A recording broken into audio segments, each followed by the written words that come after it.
Good morning.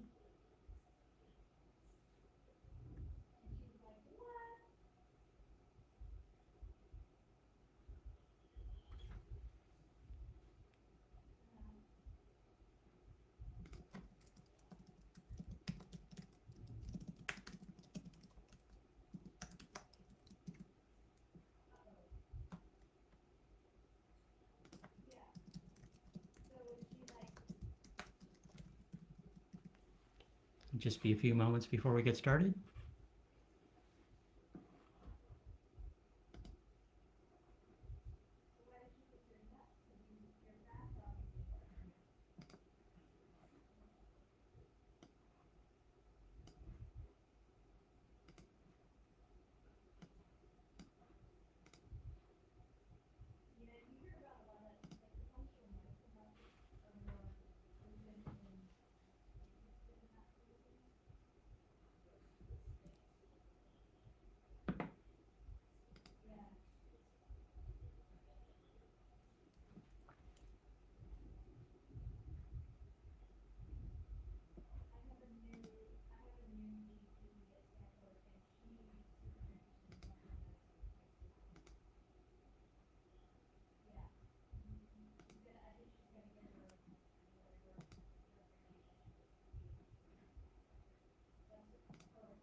Good morning, everyone. We'll get started in just a few moments.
Okay, good morning.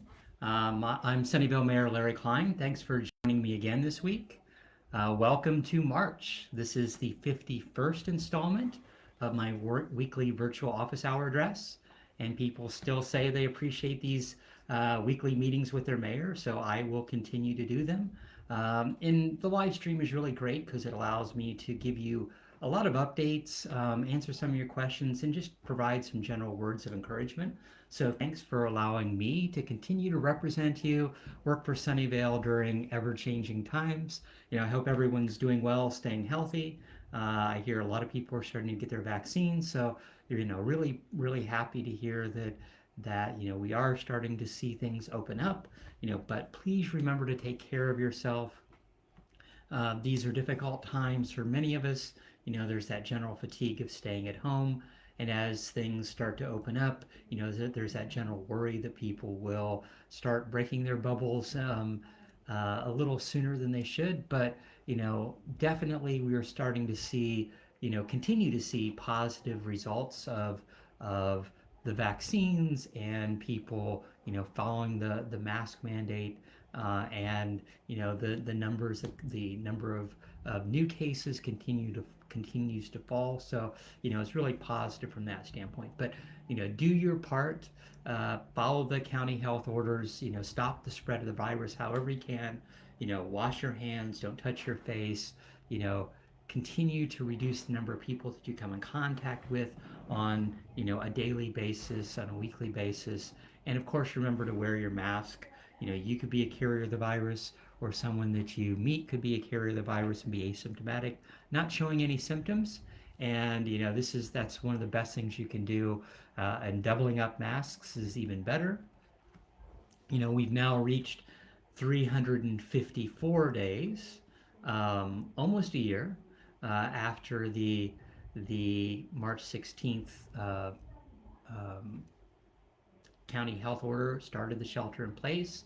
And so from that standpoint, it's definitely helped slow the spread of the virus. We saw surges earlier, but a lot continues to happen. A lot happens, every day, it seems like. I watch press conferences, I have seminars to attend, conference calls to confer and advocate on your behalf.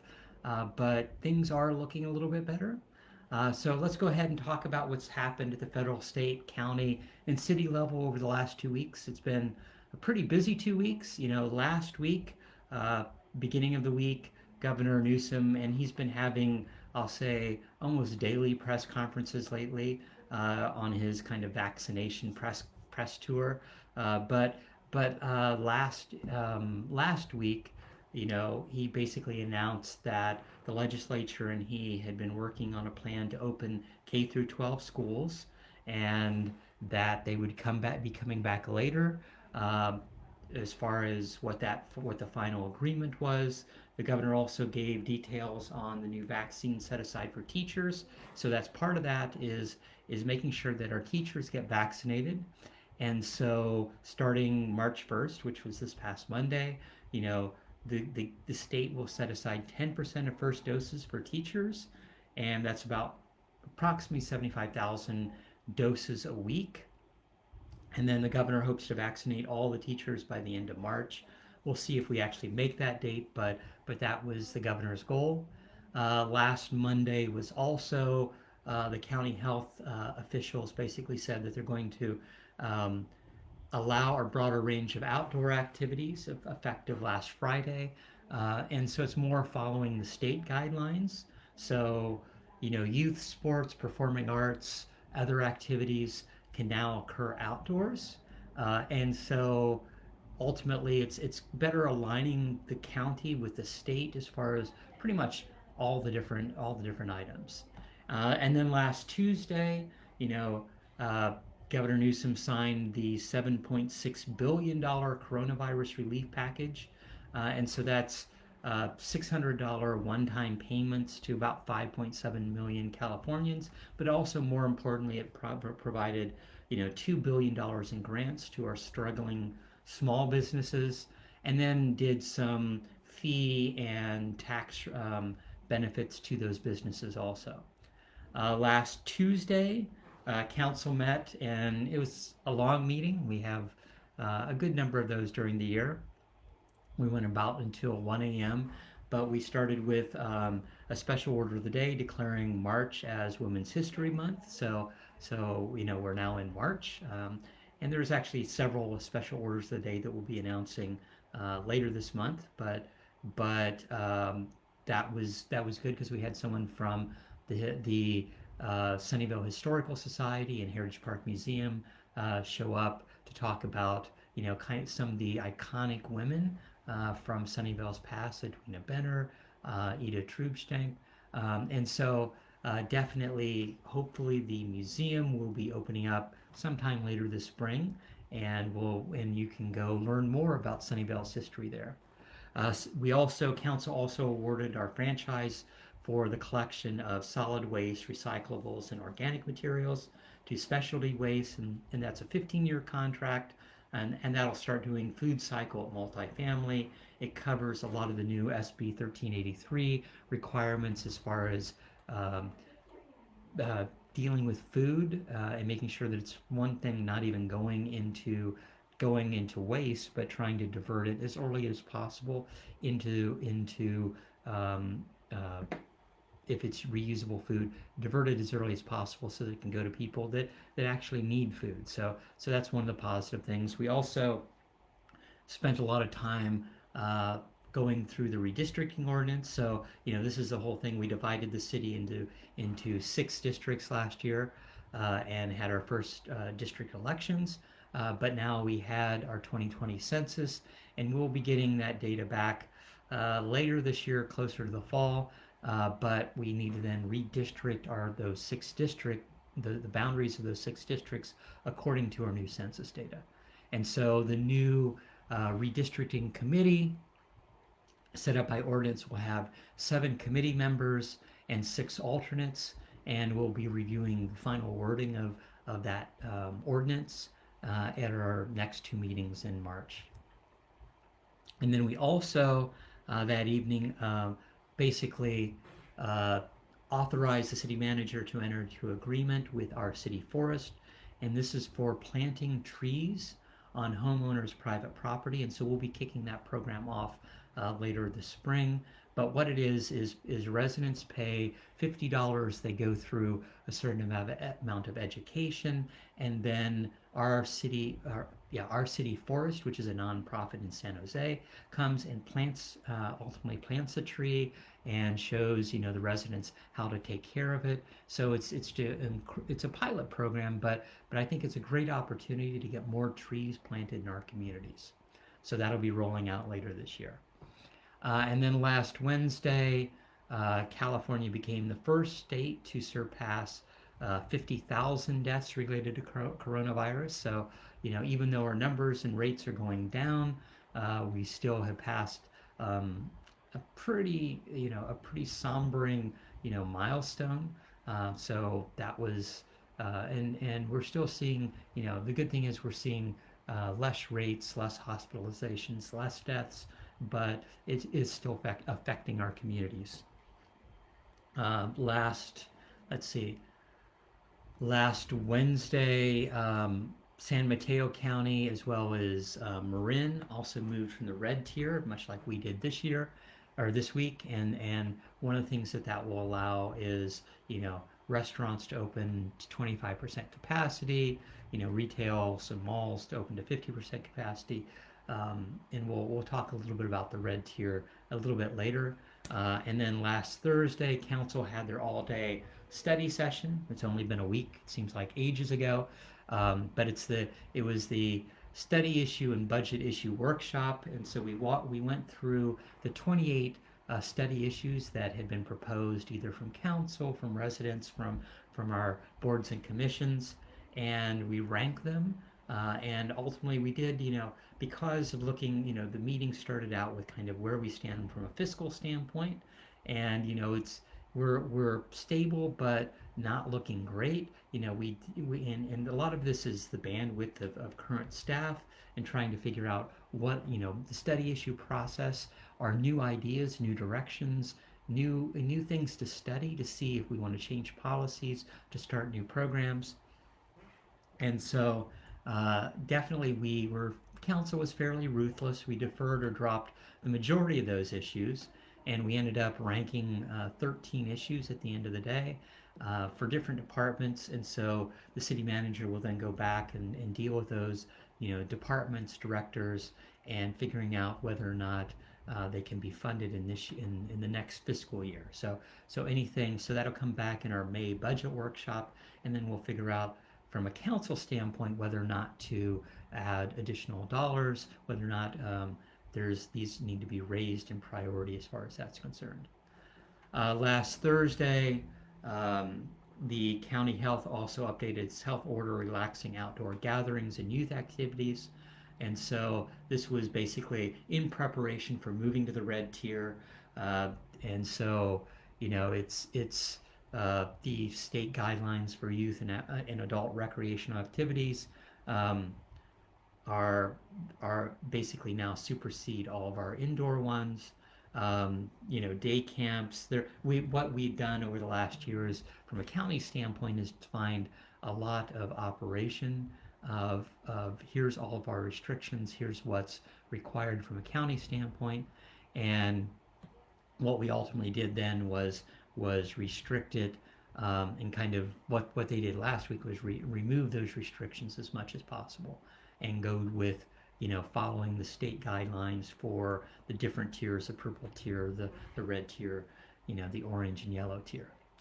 And they also removed that face coverings are only required outdoors if you're within 6 feet of someone who is not a member of your household.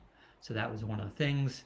And then they recommended that everyone still maintain that 6 feet of social distance, for when you're out when you're at any outdoor gathering, but it's not required.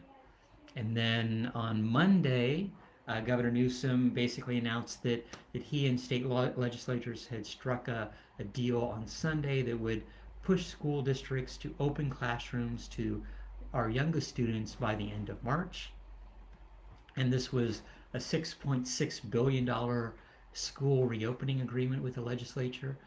So the governor will be ultimately, I think, signing that this afternoon. So yeah, there'll be yet another press conference today.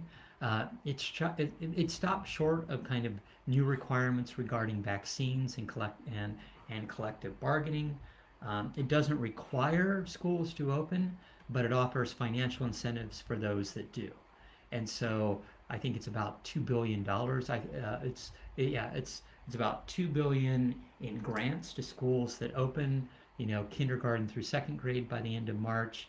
It brings back at-risk students of all grades, and so it applies to districts that or counties that are still in the purple tier with infection rates higher than what teacher unions previously said are too unsafe. But it would also allow for hybrid schools to qualify for some of those in-person instruction grants. And so some of the larger districts are considering to move to hybrid first, bringing back elementary school students for 2 days a week or less. So it's kind of trying it out. We'll see how well that goes. The teachers union has been fairly quiet so far on their response as they start working with the different school districts. And then on Tuesday, as expected, the state declared that Santa Clara County had met the requirement to move from the purple tier to the red tier. And so Sarah Cody and county health officials announced that Tuesday afternoon that will align with the state's framework and will be moving to the red tier as of Wednesday, so 2 days ago. And definitely from that standpoint, all the activities authorized under the red tier will be allowed. Indoor dining up to 25%. Let's see, and up to 25% or 100 people, whichever is fewer. Retail stores up to 50%. Gyms, fitness centers up to 10%. Movie theaters at a maximum of 25% capacity. And I've heard AMC will be opening later today.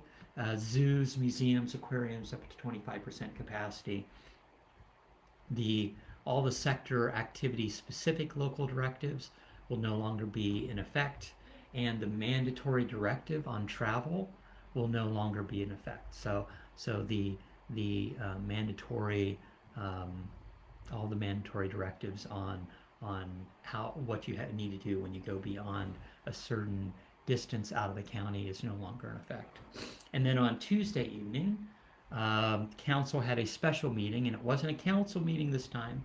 It was the Moffett Park Specific Plan meeting that I've been talking about. And so this was the third of 3 meetings, and it was to talk about market conditions, land use, housing, and open space at Moffett Park. And so it was actually a very good meeting to talk about what the vision is for, I'll say, eco districts. And the eco innovation districts are basically areas where they can put retail, housing, near office space, near open space, have people park in one area and be able to go to a lot of different activities. So there's a lot of, from a sustainability standpoint, from a community standpoint, it's really good. Creating, placemaking places, design infrastructure areas that support kind of creating communities out into Moffett Park. It's the concept of a 20-minute neighborhood where you can, be within walking distance with everything within a 20-minute area. And so there were envisioned at least two of those out in Moffett Park, and near light rail, near kind of the main one of the main entrances like Fair Oaks. So if you want to, if you want to see any of the three videos, so it was a presentation from staff, it's questions coming from residents, and then it's additional questions coming from council or direction from council. That those videos are online, and you can go to moffatparksp.com and learn more information there. And then on Wednesday, of course, we moved into the red tier, and lots of restaurants opened. And so, for indoor dining, and not all of them have decided to do that yet. I went out for lunch yesterday, and they're still considering doing that, moving into that next week. I think outdoor dining by itself has been the main focus, and moving to indoor. There a lot of restaurants are a little hesitant to do, and I know a lot of residents that are hesitant to eat indoors yet, but it does provide a certain amount of capability to bring back more servers, not just the outdoor table. So we'll see that slowly opening up. And then on Thursday, Governor Newsom was in Stockton, and basically announcing more kind of focus on the vaccines and how they're distributed. So now 10% needs to go to teachers.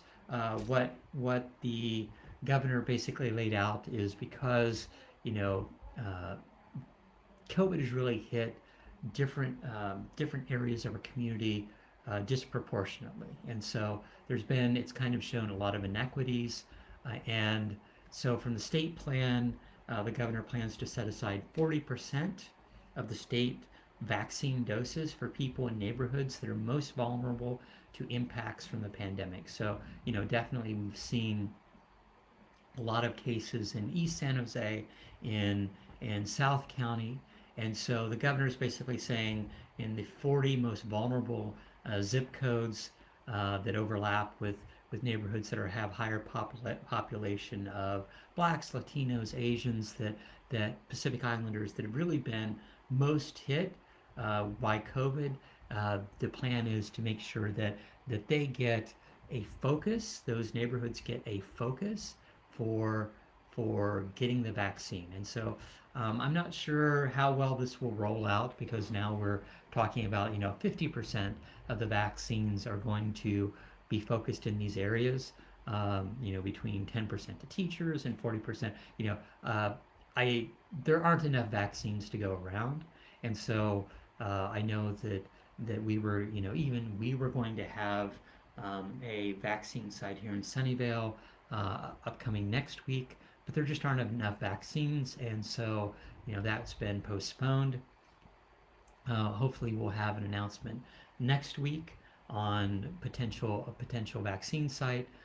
Definitely, we're all kind of held back by the number of vaccines that are available at the state level, at the federal level. So hopefully we'll start seeing that.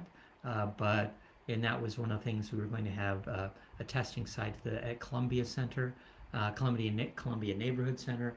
That didn't pan out because of vaccines, and so hopefully we'll have that or another center that we'll be able to announce next week. Let's see. Let's go ahead and kind of get to where we stand with the numbers on testing and vaccines. From a national standpoint, we now have about over 28 million cases, almost 29 million cases, to 28.5 or 28.6 million positive cases of of COVID. We've surpassed 82 million vaccinated, so that's from a positive standpoint, that will start helping. For California, we've had about 3.5 million cases and over 53,000 fatalities. And luckily, we've had about 9.6 million people vaccinated. So we're doing well. We vaccinated, as the governor keeps saying, more than a lot of the large nations around the world just from a California standpoint, and looking at our population, and it makes sense. And the number of cases continues to trend downward. From a county standpoint, we've had over 111,000 cases. That's up only about 1,400 from last week, which is way down from 1,500, 2,000, 3,000, 4,000, 7,000 just about a month ago. So definitely we've seen a dramatic drop over the last 2 months in the number of new COVID-19 cases. We've had 1,820 deaths, up 55 from last week, so that's continued to drop. We've had 180 hospitalizations.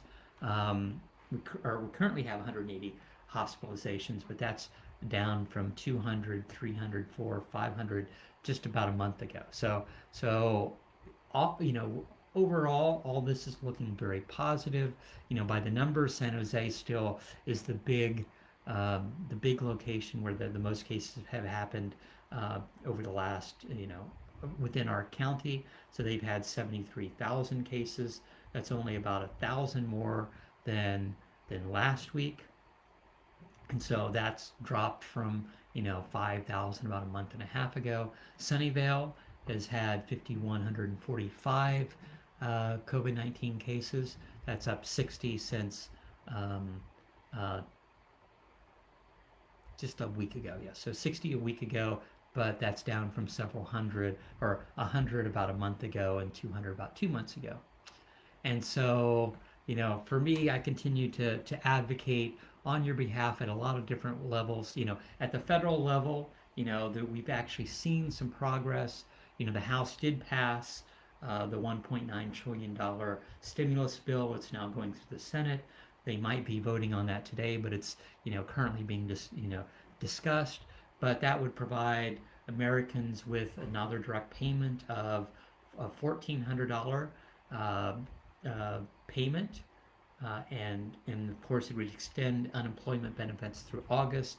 They were currently set to end in mid-March, and then it would also send about, this was the big thing for us, about $350 billion to state and local governments, which, the last bill that would happen last May only gave money to states and very large cities.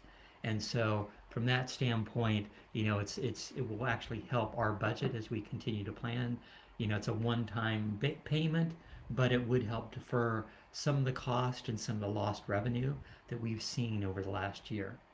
And also it allocates about $130 billion to help fully reopen schools and colleges. So this is, I think this is really important, getting our kids back in school wherever it's safe, I think is really important. And, beyond getting, schools open, it also did $30 billion to renters and landlords, $50 billion to small businesses. And so I think all those are positive things that the federal government could be doing, and of course it did about $160 billion for vaccines. So I've been, advocating both with our congressional representatives as well as our state senators, hoping to get this passed. I think they are, in full agreement that this is really important, and so I think it's something we'll get through. We'll see what the final bill looks like. One of the sticking points of the House, proposal was the $15 minimum wage, which wouldn't affect our city, but I think would help, the rest of the country. Conceivably, it also pushes um, other cities around the county that are still following the state minimum to conceivably move that minimum up a little bit faster. And then the county level, I continue to have discussions with county health and the county supervisors. From a testing standpoint, El Camino Hospital had their pop-up testing site in Murphy Park this past Monday, but the county will be back as usual on the second and fourth Mondays in Murphy Park, and so they'll be back here this coming Monday, the 8th, from 9:30 to 4 p.m. So 9:30 a.m. to 4 p.m. So you can go to sccfreetest.org if you want to get tested, and we're trying to get vaccination sites to basically be with a mobile health site, so that would be moving around the county also. And then if you want to get vaccinated, you can always go to sccfreevax.org and get more information there. You don't have to just go to your provider. The county health, at fairgrounds, at the Levi Stadium, is actually doing a good job of getting those vaccines out. So that's one of the best things that you can do. Get vaccinated when it's your turn. Let me go ahead and talk about some upcoming events. Not much upcoming. We have several council meetings this month. I think the majority of those meetings will be covering the redistricting. And then there's a sustainability speaker series event that's coming up in 2 weeks on Wednesday, March 17th. And this will be Megan Weir from Nelson Nygaard, and she'll be talking about clean, convenient transportation. So, this is one of the things that Sunnyvale does from an educational standpoint, and so our Sustainability Commission finds speakers to bring in to talk about different topics that apply to our city and has interest to other people, around the Bay Area. So I think it's actually been very good, either talking about new efforts that we could do or new ideas that are out there of how we can be more sustainable, do carbon sequestration, do better from food waste, all those sorts of things. So I think it's really good, and if you get a chance, sign up. That's already, I think, on my web page, on my Facebook page is an upcoming event, so you can always find it there. Let's go ahead and get to new questions. And so one of the questions that I got last week was, is it true that the city, Sandy asked, is it true that the city doesn't issue permits for park facility use? Right now, under COVID, picnics areas and basketball courts were closed but so picnic areas were closed for permitting. Conceivably, as things start to open up, we'll be allowing that again, and we'll start that again. Field rentals were still available for outdoor activities. Let's see. Other questions?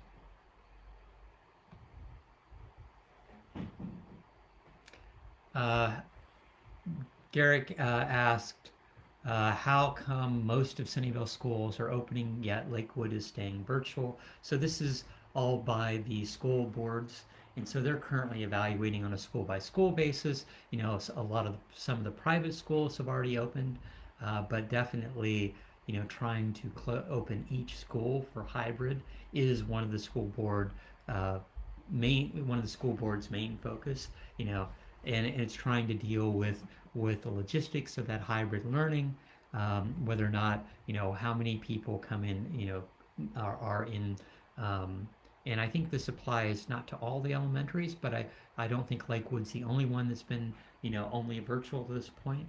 And so Sunnyvale School District has multiple elementaries, and I think they're working. And I haven't checked in with their superintendent or the school board members in the last week or so, but I know that they, in past discussions, they're trying to get to that hybrid learning as quickly as possible. One of the questions I got was, when is Dunkin' Donuts opening? We thought we were opening last weekend again. Definitely the owner postponed. I think they had some issues as far as deliveries before. Now I think it's just figuring out the right day for the grand opening.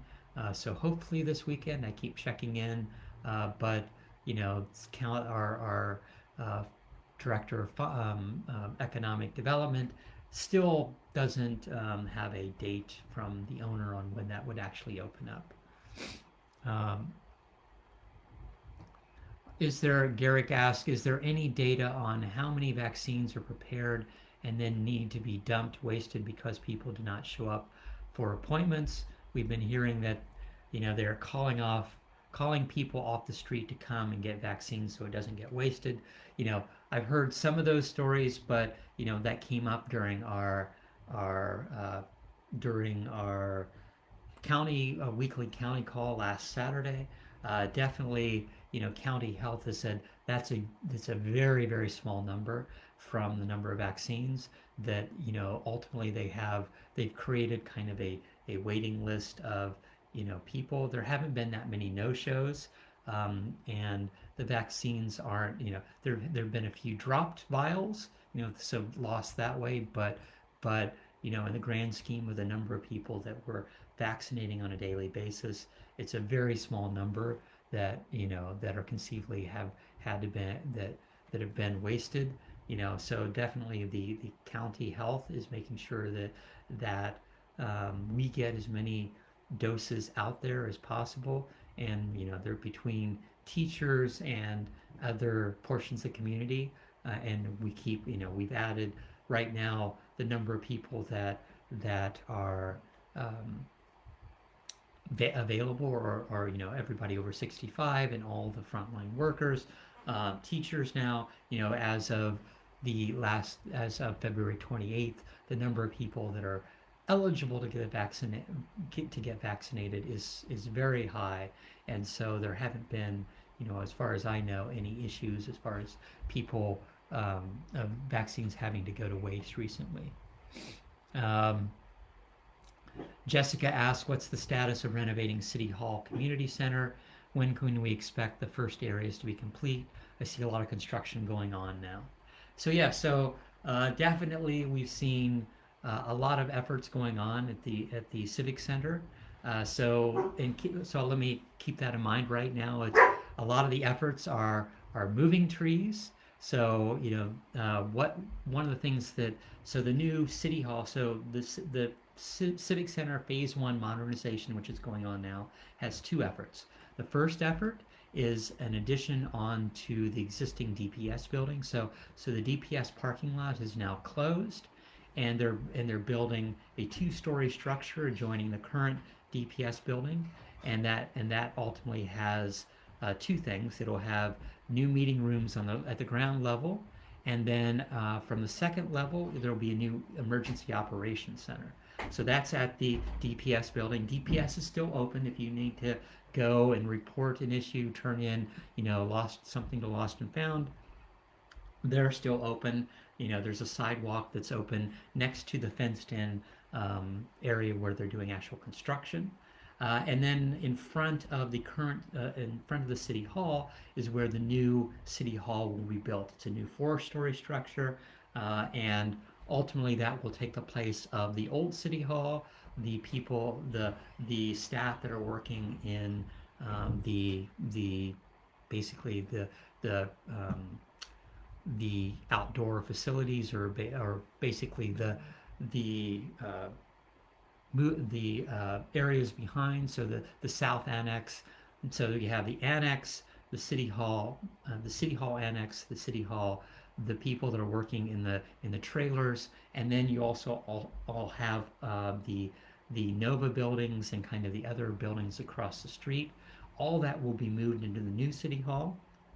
But the first efforts, of course, is to move all the trees that we can save. And so they've been moving those trees out and moving them to new locations on the site. And then ultimately they'll build underground parking. They'll then build a 4-story structure. And then after that's completed and ready for move-in, then they will tear down the old City Hall, the old annex, get rid of the trailers, as well as the Nova buildings. So all that, and then where Nova is, that will actually become a park. at least until we figure out what phase two and when phase two of the Civic Center modernization would happen. So, from that standpoint, lots going on. You see lots of construction there. It should be, so it should move fairly fast, although definitely there's issues with noise and everything else right adjacent to that building. I had, the Tuesday night meeting at City Hall, and definitely I was there at 4 p.m. and you know basically uh, it was a little bit noisy, and the vibrations were quite a bit sitting in the office trying to conduct a meeting. So, but all that's supposed to be happening. That construction will go on this year, and by let's say late summer next year, we think that building will be ready. So by 2022, by the end of 2022, the new Civic Center should be, or the new City Hall should be available. The new DPS edition should be open for business. So hopefully, things will move swiftly as far as that's concerned, and then we can get on to, actually activating that space. And so the new City Hall's, pretty iconic. It'll be all net zero. It's a lot more energy efficient and doesn't have a lot of the issues that the existing City Hall had. We lost power multiple times in the last few years and actually had to shut down operations for that 50-year-old building. So, Chris asked, when is Hanabusa Cafe opening? I checked in with them a few weeks ago, and they were definitely waiting for things to open up a little bit more. They didn't want to have to deal with just takeaway. So now that we're into the red tier, hopefully we'll start seeing a few new restaurants open up. So, and I think that's one of the things that they were waiting for. So I'll check in again with them. But we have Hanabusa Cafe, which is at Washington and Mary. We have, of course, Dunkin' Donuts and Mountain Mike's, which is on El Camino, right near Maria and El Camino, across from the Safeway Shopping Center. We also have a new pizza place, My Tandoori Pizza, which is opening up on Washington, right near Francis and Washington, at the old sandwich shop that never seemed to didn't seem to last that long. So yeah, so we have a good number of businesses that are in the process of opening up, that just waiting for. I think a lot of them were waiting for the red tier so that they can actually have not just takeaway, but people actually sitting down and operating. And hopefully, later this month, we'll be moving from the red tier to the orange tier, which will allow even more indoor dining. So anyway, I think that's it. Definitely, we've covered a lot. I don't see any more questions right now. Oh, Justin asked, are we likely to have our summer downtown events this year? Wine and Magic Art and Wine Festival, Murphy Street. So I've been talking to the chamber. The big Art and Wine Festival won't be happening this year. They're looking for kind of a smaller event. So we'll see how, when that's scheduled. The Downtown Association is planning some sort of music events. So most of those will be later in the summer. So we probably won't be starting as early as we normally do, but they are planning for music events of some sort, trying to get more activity downtown. And a part of that is trying to figure out what that now looks like, now that, most likely we will continue having outdoor dining. And so it makes it, the how that is laid out will become a little bit different. So we'll see where that goes. But it is planned, the Downtown Association still wants to attract, people downtown, whether or not that's movie night on Plaza del Sol, or whether or not it's music, and maybe activating Plaza del Sol a little bit more just to get more people into downtown in general, will become part of this effort. So we'll see what that actually looks like, but I have been talking to our Downtown Association, our Sunnyvale Chamber of Commerce, on what those new events will look like, and where things go. Still did get a question on what's happening with Fair Oaks Park unhoused. So we talked a little bit about this last week, successfully. We finally finished those contracts, and the people that were in the parking lot at Fair Oaks Park uh, and were moved into hotel rooms. And so the city is trying to make sure that that transition works well. We finally found a nonprofit to take care of both providing food, providing kind of a lot of the services that the county would normally provide from a housing standpoint. And so ultimately, we were able to move them last weekend, Friday, Saturday, Sunday, be able to process their belongings, be able to store their belongings, and move them into one of the local hotels. So that's been positive. I've been working with the county supervisors. Um, Supervisor Lee and his staff on, having weekly meetings on long-term housing, where they, where the people and other unhoused within our city can get transitionary housing and then ultimately permanent housing. One of the issues as far as COVID has been concerned is that our Sunnyvale shelter has had to reduce the number of people that have been housed there from 175 beds down to just about 80 people. And some of them are families, and so the Supervisor Lee staff and I have been talking about tiny homes and other opportunities within Sunnyvale that conceivably could be help house people at that location is one of the things that's important because it also provides greater services. Has full laundry, has county services showing up to provide services there. So that's health services are an important part of that as far as making sure that that transition into housing happens smoothly. So anyway, let's go ahead and wrap up. Thanks for joining me again this week. It's as always, I'm just saying I'm proud of Sunnyvale's response to the pandemic between our staff and our residents. Life continues to be difficult for so many of us. New issues come up, but your actions really do make a difference. Your response to the pandemic, doing your part to wear a mask, and double masking is better than no mask at all. You see a lot of surprise out of certain parts of the country where they're basically saying it's no longer, we're free and clear and you don't need to wear your mask. Please, when you're out, do wear your mask. It's really important. Continue to build community. Continue to help others during these trying times. I'm really proud of Sunnyvale's response. People pulling together, helping those in need. If you're out on a walk, wave, say hello from a safe social distance. People miss that safe social interaction, and so try to keep a cheery outlook. We will emerge from this as a stronger community. We're in this together. We will get through this together. Thanks for listening. Until next week, of course, wear your mask, take care, stay safe.